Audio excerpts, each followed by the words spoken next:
tanggal 24 Desember 2024, seluruh Indonesia Lapas Rutan mengadakan panen raya secara serentak dan juga mengadakan bakti sosial kepada keluarga-warga binaan yang kurang mampu dan warga sekitar lapas dan rutan.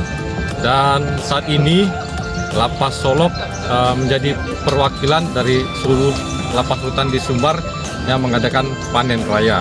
Nah, di sini kami melaksanakan panen raya sawi, ya. Panen raya sawi yang kita hasilkan daripada pengolahan lahan di dalam lapas.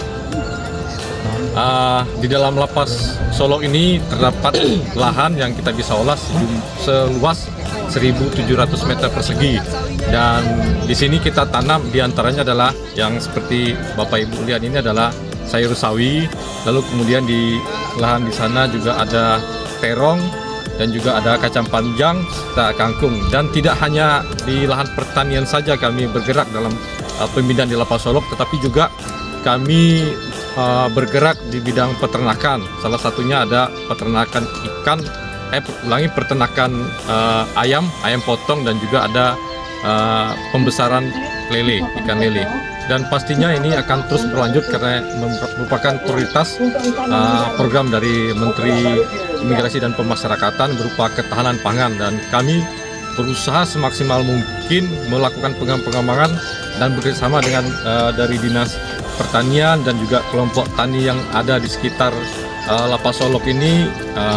Beliau memberikan penyuluhan, arahan, dan juga pengembangan lebih lanjut, dan juga kerjasama dengan kelompok tani dalam hal berbagi sharing pengalaman, sharing ilmu, sehingga pertanian ini nanti bisa berkembang dengan pesat. Kami juga seperti tadi yang kami lihat di Warung Kiara di lapas, mudah-mudahan kami bisa mencontoh dan semakin pesat kembangnya. Ya, pastinya kontribusi yang diberikan adalah warga binaan tersebut akan mempunyai kemampuan dalam hal bercocok tanam, dalam hal peternakan dan lain sebagainya, sehingga ketika mereka keluar dari Lapas Solok, mereka sudah punya kemampuan itu, punya bekal sendiri, dan dia tidak akan bergantung sama orang lain. Ya, kemampuan bercocok tanam itu sangat penting, sehingga ketika dia hidup di luar, dia dapat berusaha dengan sendirinya, baik itu dengan mengolah lahannya sendiri atau mungkin bekerja dengan orang lain untuk mengusahakan lahan-lahan yang orang lain punya. Harapan kami dengan keterbatasan yang ada pada kami mengundang pemerintah daerah dan juga warga masyarakat sekitar agar bisa memberikan perhatiannya.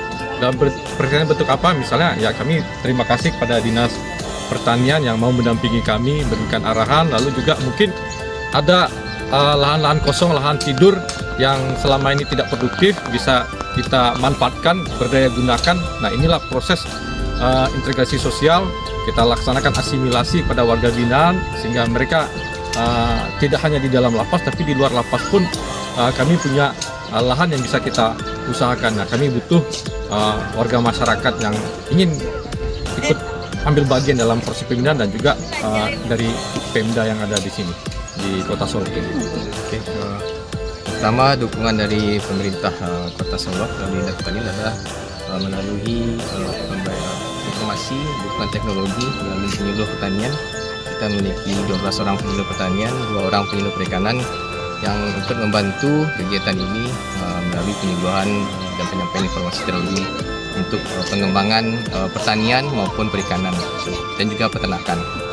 Terus selanjutnya juga terkait dengan sumber daya, juga kita ikut membantu mendukung kegiatan ini melalui pemberian bibit bibit ayam KUB, ayam unggul untuk petelur dan pedaging, serta juga mendukung melalui pemberian bibit ikan lele juga kita bantu kemarin. Ya, kita harap juga ini juga kegiatan yang bagus ke depannya. Kenapa? Karena ini adalah kegiatan yang diinisiasi oleh Bapak Presiden Prabowo untuk meningkatkan ketahanan dan kemandirian pangan Indonesia. Semoga kegiatan ini juga dapat kita dukung sama-sama ya Pak ya, baik melalui pemerintah daerah Kota Solok maupun dengan lapas. Dari kelompok tani, harapannya nanti mudah-mudahan dari lapas ini juga bisa bekerja sama dengan kelompok tani, sehingga nanti ada kegiatan dana-dana yang dapat bantu kelompok tani bisa dikerjasamakan dengan lapas, sehingga nanti hasil yang diharapkan kelompok tani juga bisa mendapat fee-nya dan anggota lapas juga dapat fee-nya nanti, sehingga nanti dari kelompok tani itu sendiri dan dari lapas itu sendiri bisa meningkatkan sumber daya manusianya, dan sekiranya nanti kalau dia udah keluar dari lapas dia punya modal sendiri. Kami terima kasih sekali udah dilipatkan kelompok tani di dalam pertanian, karena untuk memberikan bantuan ini tidak bisa kalau pertanian memberikan secara langsung perorangan, tetapi melalui kelompok tani. Jadi nanti melalui kelompok tani kita harapkan kelompok tani bisa sedikit berbagi tentang yang difasilitasi oleh dinas untuk lapas ini, sehingga bisa dikembangkan, dan nanti kelompok tani bisa SDM-nya meningkat dan anggota lapas juga meningkatkan SDM-nya nanti, bisa mandiri nanti keluar dari lapas ini.